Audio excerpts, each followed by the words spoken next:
कांग्रेस की महीने भर तक चलने वाली दिल्ली यात्रा शुरू को लेकर जब न्यूज इंडिया ने कांग्रेस नेता दीप दीक्षित से यात्रा को लेकर सवाल किए तो उन्होंने कहा कि भारत की जनता को बंटना नहीं चाहिए, इसीलिए वो ये यात्रा निकाल रहे हैं।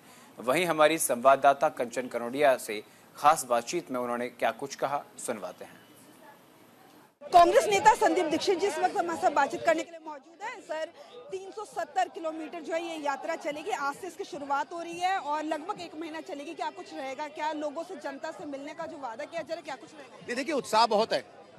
हम लोग पिछले 2-1 साल से दिल्ली में जब भी जाते थे, चाहे कार्यक्रम में, चाहे पारिवारिक कार्यक्रम में, चाहे लोगों से मिलने के लिए, हर जगह लोग कहते थे क्या हो गया दिल्ली को, सत्यानाश हो गई दिल्ली, बर्बाद हो गई दिल्ली, न पानी साफ है, न हवा साफ है, न सड़क है, न बस है, न मेट्रो बन रही है। अलग अलग चीज़ों के लोग कराते थे।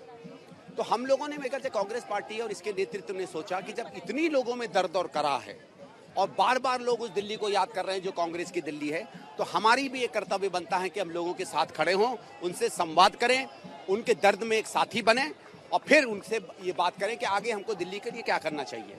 आपने जनता की बात करी, आप लगातार लोकसभा चुनाव में इंडिया गठबंधन में आम आदमी पार्टी के साथ थे, अब विधानसभा चुनाव आ रहे हैं तो दोनों अलग हो गए, एक दूसरे पे आरोप प्रत्यारोप लगा रहे हैं। तो क्या जनता के साथ पहले नैरेटिव सेट करना कि हम साथ हैं और फिर विधानसभा में अलग हो जाना? हम साथ नहीं थे, हम एक साथ नरेंद्र मोदी के सरकार के खिलाफ थे। अलग अलग बात होती है। वो बड़ी लड़ाई थी, वो लड़ाई लोकसभा की थी और हमें लगता था कि बीजेपी और नरेंद्र मोदी को अगर नहीं हटाएंगे तो देश का जो आर्थिक और सामाजिक ताना बाना टूटा है वो वापस नहीं आ पाएगा, इसलिए सब शक्तियों की उसमें जरूरत थी। लेकिन अब हम दूसरी लड़ाई में लड़ रहे हैं। भाई ऐसा है ना, रणजी ट्रॉफी में नेशनल लेवल पे वही खिलाड़ी एक साथ खेलते हैं और कर्नाटक वर्सेस मैसूर होता है, कर्नाटक वर्सेस महाराष्ट्र होता है, तो वही खिलाड़ी एक दूसरे के खिलाफ खेलते हैं। इसका ये मतलब थोड़ी है कि उनका गठबंधन गलत होता है, उनके लक्ष्य और उनके उद्देश्य अलग होते हैं।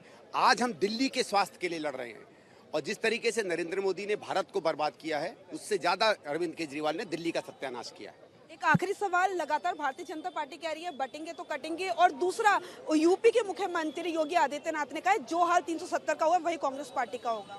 ठीक है साहब, वो खुद ही बोलते रहिए। 370 हटाने के बाद जो चुनाव हुआ उसके बाद उनके प्रदेश में उनका क्या हश्र हुआ, वो उस रिजल्ट को देखें। कटेंगे और बटेंगे नारे पे तो मैं भी विश्वास करता हूँ कि बटना नहीं चाहिए, लेकिन किसे बटना नहीं चाहिए? हर हिंदुस्तानी को नहीं बटना चाहिए। उस हिंदुस्तान का जो हिंदुस्तान का सच्ची में चेहरा है वो तो आपको यहाँ दिखेगा। आपको यहाँ हर धर्म का दिखेगा, हर पहचान का दिखेगा, हर भाषा का दिखेगा, हर रंग रूप का दिखेगा, हर तौर तरीके का दिखेगा। वो तो इनको बांटने की कोशिश कर रहे हैं और वो हम बंटने नहीं देंगे। हमारा हिंदुस्तान वो है जो यहाँ के तमाम रंगीनियों, तमाम रंग, तमाम तौर तरीकों का हिंदुस्तान है। ये एक मतता का नहीं, एकता का हिंदुस्तान है। बहुत बहुत धन्यवाद बातचीत करने के लिए। कैमरा पर्सन भूषण के साथ मैं कंचन, न्यूज़ इंडिया। जनते दिल ने त्याला जनता दे साथ जागव तो